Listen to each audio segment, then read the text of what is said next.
हमारे चैनल को सब्सक्राइब करें और बेल नोटिफिकेशन को ज़रूर दबाएं।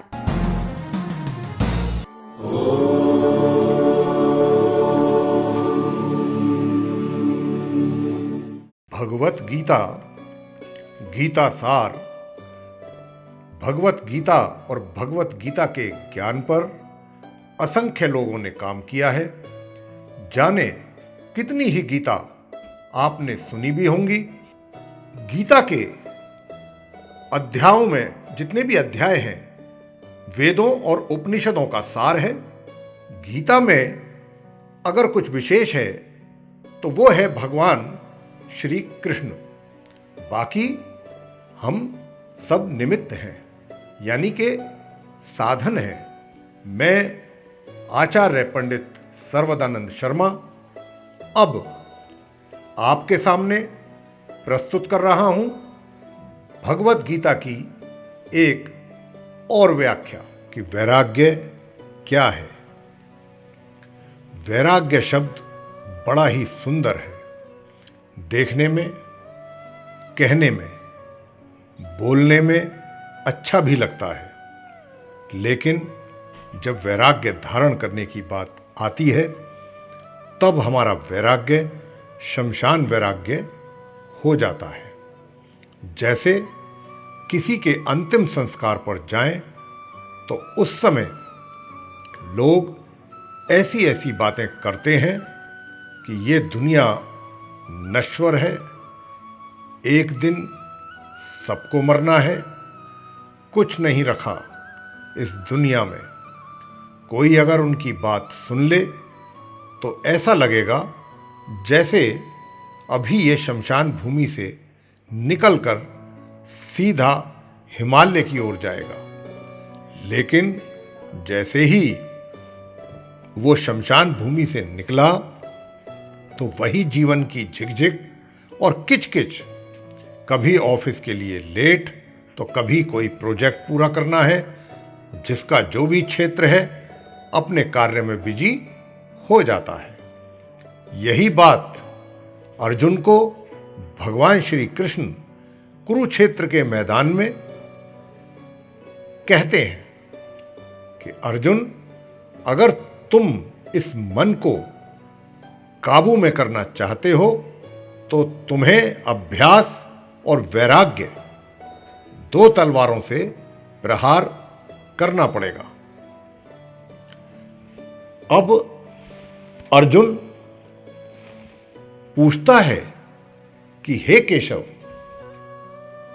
ये जो तुम वैराग्य की बात करते हो, ये तो तभी आ सकता है कि जब प्राणी को आपकी इस बात पर विश्वास हो जाए कि ये सारा जगत वास्तव में मिथ्या है, नश्वर है, परंतु आपकी माया के प्रभाव से वो सत्य ही जान पड़ता है।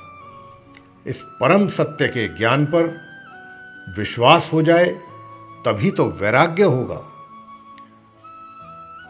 भगवान श्री कृष्ण जी कहते हैं, बिल्कुल ज्ञान ही मनुष्य के हृदय में वैराग्य पैदा कर सकता है, और वही सच्चा ज्ञान मैं तुम्हें प्रदान कर रहा हूं। अर्जुन कहते हैं, आप तो प्रदान कर रहे हो केशव, परंतु मेरा मन उसको ग्रहण क्यों नहीं कर रहा है। इस पर भगवान श्री कृष्ण जी कहते हैं, क्योंकि अभी तक तुम मोह और भ्रम के अंधकार से बाहर नहीं निकले हो, इसीलिए तुम उस ज्ञान को ग्रहण करने में असमर्थ हो।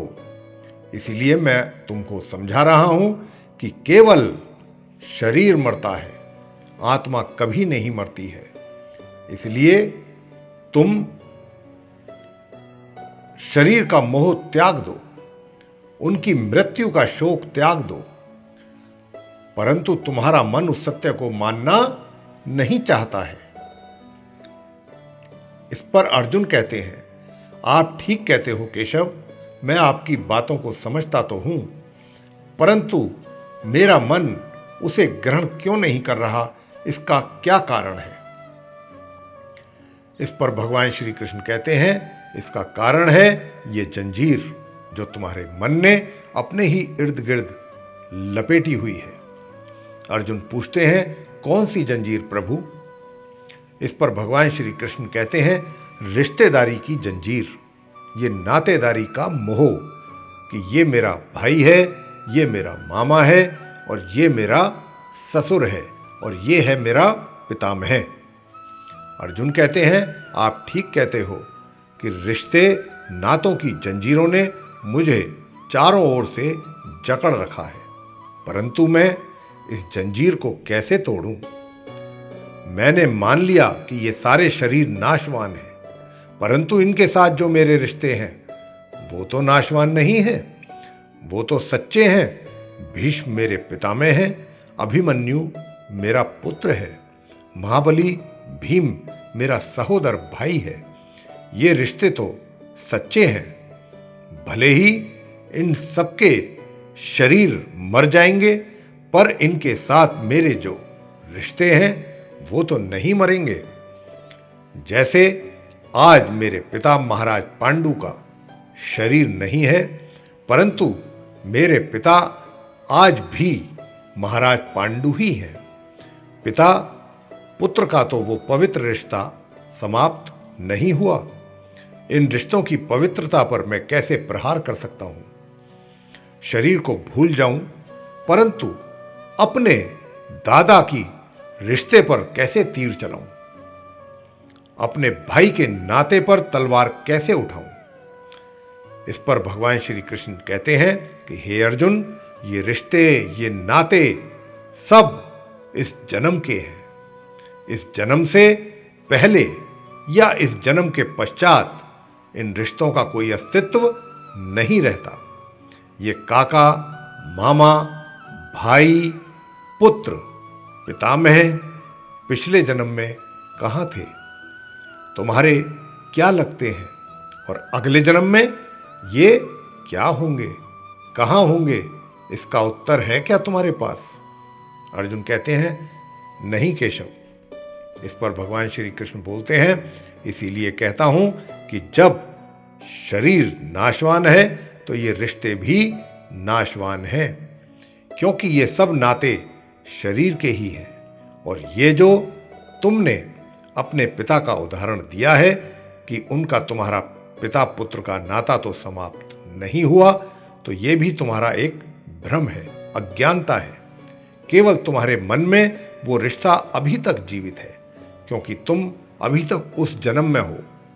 परंतु तुम्हारे पिताश्री इस समय जिस योनि में भी रहे होंगे, उनके लिए वो रिश्ता समाप्त हो चुका है। पिता की बात छोड़ो, अपनी बात करो। रिश्तों का मोह कैसे छोड़ दें? अब इस विषय में भगवान श्री कृष्ण जी अर्जुन को ज्ञान देते हैं। पिछले जन्म में जब तुम्हारी मृत्यु हुई होगी, उस समय तुम्हारे सब संबंधी रोए होंगे।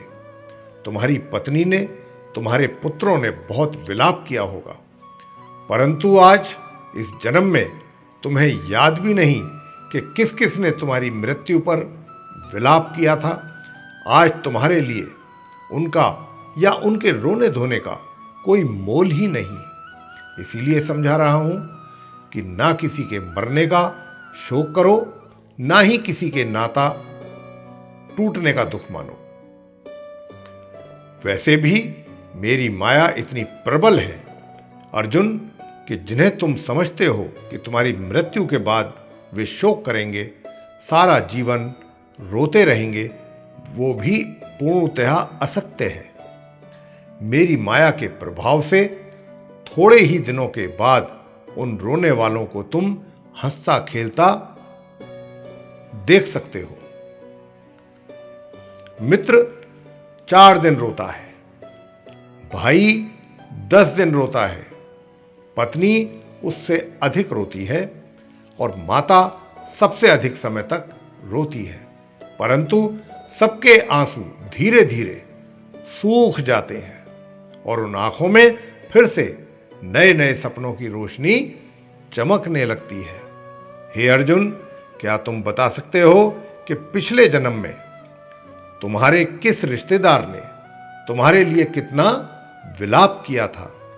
इस पर अर्जुन कहते हैं, नहीं केशव, ये मैं कैसे बता सकता हूं। मुझे तो यहां तक याद नहीं कि वो थे कौन। भगवान श्री कृष्ण कहते हैं, बस जिस तरह तुम अपने पिछले जन्म को भूल चुके हो, उसी तरह तुम अपने इस जन्म को भी भूल जाओगे। इस जन्म के रिश्तों का अर्थ तुम्हारे आने वाले जन्म में कुछ भी नहीं रह जाएगा।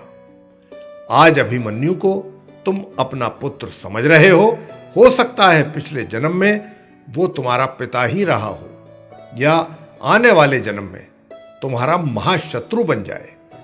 आज तुम जिनकी अपना रिश्तेदार जिनको समझ रहे हो, अपना आदरणीय समझ रहे हो, इसी कारण उनकी हत्या करने से भी संकोच कर रहे हो सकता है उनमें से किसी ने तुम्हारे पिछले जन्म में तुम्हारी हत्या की हो, या तुम ही अगले जन्म उनकी हत्या कर दो।